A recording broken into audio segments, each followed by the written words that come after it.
നബി തങ്ങൾക്ക് നൽകപ്പെടാത്ത ഏതെങ്കിലും ഒരു കഴിവുണ്ടോ സഹോദരങ്ങളെ?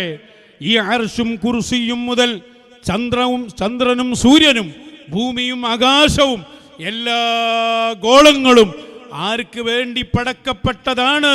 നബി മുഹമ്മദുർ റസൂലുള്ളാഹി. ലൗലാക ലൗലാക ലമാ ഖലഖ്തുൽ അഫ്ലാക്.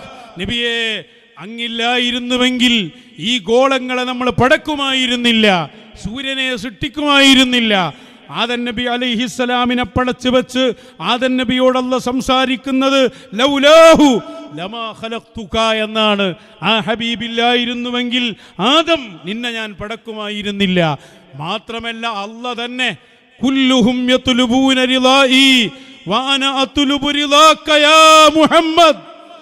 എല്ലാവരും എൻ്റെ തൃപ്തി തേടിക്കൊണ്ടിരിക്കുമ്പോൾ ഞാൻ തേടുന്നത്, ആഗ്രഹിക്കുന്നത് അങ്ങയുടെ തൃപ്തിയാണ് നബിയേ. എല്ലാം നൽകപ്പെട്ട സ്വർഗത്തിന്റെ ഉടമാവകാശം പോലും അല്ലാഹ് നേരത്തെ നൽകി. ഇന്നാ അഅ്തൈനാക്കൽ കൗസർ.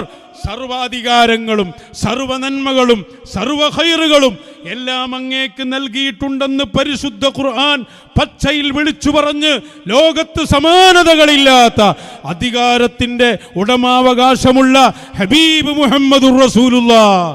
ആ ഹബീബിനെ കുറിച്ച് ഒന്നിനും കഴിയാത്ത അവശനായ പിതാവിനോട് ഉപമിച്ച് ഹബീബായ തങ്ങളെ നിന്ദിച്ചപ്പോൾ അതിനെതിരിൽ ചെറുവിരൽ അനക്കാൻ നിങ്ങൾക്ക് കഴിഞ്ഞിട്ടില്ലെങ്കിൽ നിങ്ങൾ എന്ത് സുന്നി, എന്ത് സമസ്ത, ആരാണ് നിങ്ങൾക്ക് സുന്നി എന്ന് പേരിട്ടത്?